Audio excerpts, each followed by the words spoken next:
نننی بحث مو په غزني کې د رانسکورې شوې الوتکې په تړاو ده دا چې د دې الوتکې راغورځېدو علت څه کیدی شي په همدې تړاو د نظامي چارو شنونکی ښاغلی عمر صافی له موږ سره دی.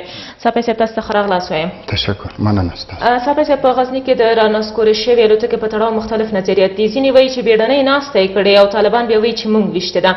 ستاسو په نظر د دې الوتکې د رانسکورېدو لامل څوک او یا هم څه کیدی شي؟ ښه، که چېرې د موږ پخوانۍ پیښو ته وګورو، دا تقریبا 5مه پیښه ده چې په مرموز شکل باندې یعنې په تیرو 10 کلونو کې داسې 5 پیښې چې یو د بل سره ډېرې نږدې وي داسې نه دي واقع شوې پخوا. د دې نه معلومیږي چې یو نوه څه شته دي په دې ځای کې، طالبانو ته داسې یو اسلحې ورکړل شوي دي. اوس یو څه ګنګوسې هم شته په سوشل میډیا کې، د هغې تصویرونه هم خپاره شوي دي چې د سټینګر په شان ورته همداسې یوه سلاح د طالبانو لاسته ورغلې ده. دومره درنه سلاح طالبانو ته څوک ورکوي؟ تاسو پوهیږئ چې امریکایان اوس تقریبا په څو مختلفو جبهو کې په جنګ کې دخیل دي، په سوړ جنګ کې او په ګرم جنګ کې د ایران سره، د چین سره، د روسیې سره. طالبان دلته د نیابتي جګړې لپاره یو ډېره ښه وسیله ده او کیدلی شي چې د دې لارې نه دوی که چېرې مستقیم ډول په مخامخ ډول نشي کولی طالبان امریکایانو ته ضربه ورسوي، د دې لارې نه ډېر په اسانه کولی شي چې دښمن ته ضربه ورسوي.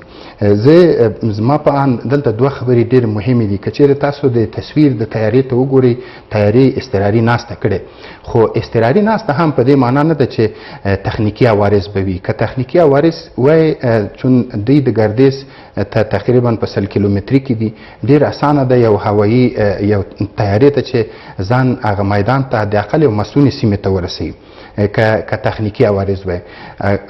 بل دا چې د امریکایي طیارې په داسې لنډو پروازونو کې ډېر مشکل دی چې تخنیکي عوارض وکړي، ځکه د هغې ټکنالوژي ډېره پرمختللې ده. حتی چې کله پرواز کوي کمپیوټر یې پخپله ښیي او دوی کولی شي چې ریموټ یعنې د کمپیوټر له لارې دغې طیارې ته یو څه کومک ورسوي تر څو هغه خپل مسونې ساحې ته ځان کړي.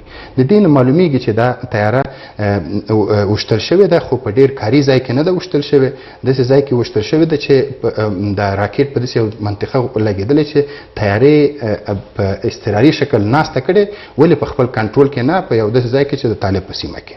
اوسنی ریپورټ هم دا دی چې طالبانو او د افغان ځواکونو په منځ کې جګړه هم شوې. د دې نه معلومیږي چې دا طیاره ډېره حساسه طیاره وه، ډېره مهمه وه. ممکن دې کې عمله هم وه، لکه کله چې طالبان هم وایي چې دې کې عمله وه. نو دا د دې پایلې باید سړی وګوري چې دا د صلح باندې څومره تاثیر کوي. ګوري تاسې درې اړخونه، حکومت، طالبانو او امریکایانو، په ټولو کې امریکایانو کوشش کوو چې په صلح کې د یو نوه امتیاز واخلي. له یو خوا نه په طالبانو فشار زیاتو، 2000 بمه یې غورځولي دي، بله خوا یې د صلح مسله وه. همدغه تاکتیک داسې لیدل کېږي چې طالبان یې وسخلي.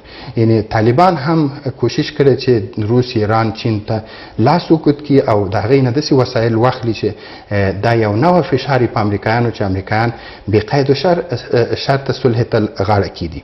نو که دا مسله همداسې دوام پیدا کړي، افغان حکومت هم صحیح اراده ونه لري، شرطونه او تکتیکونو نه کار واخلي، روسان، امریکایان هم او طالبان، نو په دې صورت کې ممکن دی چې طالبان د ایران یا د روسانو لاس ته وغورځېږي او په هغې صورت کې به بیا دا جګړه یا به تداوم پیدا کوي او یا به امریکایان بې قید و شرطه وځي. صافی صاحب، طالبان وسلوال وایي چې دا الوتکه د استخباراتي ماموریت دپاره راغلې وه او د دوی لخوا نه ویشتل شوې، خو بیا امریکا شنونکي وایي چې داسې کومه نښه نه لیدل کېږي چې دا د دښمن له لورې ویشتل شوي وي.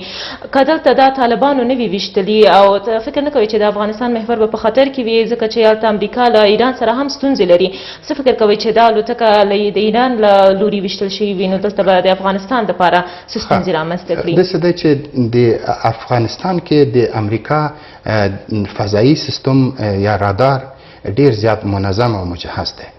په کومه سیمه کې چې د طیاره ولیدلې ده د دې سیمې نه اخوا چې قندهار دی شینډن دی په دې ځایو کې د دوی ډېر ښه فعاله فضایي سیستمونه رادارونه وجود لري چې نشي کولی ایران دومره زیات دخول اجرا کړي او دې ځای کې خپل دشمن ووي. ممکن دی چې ایرانیانو دا کار کړی ولې په نیابتي ډول به یې کړي یعنې خپل نیابتي قوتونو نه استفاده کړې ده دا کار به یې کړي. دغه سلاح هم چې اوس په سوشل میډیا کې لاس په لاس کېږي دا هم داسې یو سلاح لیدل کېږي چې لکه ایرانیانو جوړه کړې وي او طالبانو ته یې ورکړي. ډېره زیاته مننه له تاسو نه صاحبی صاحب. اوس هم لنډه دمه لرو بېرته راګرځو د خبرونو دوام ته.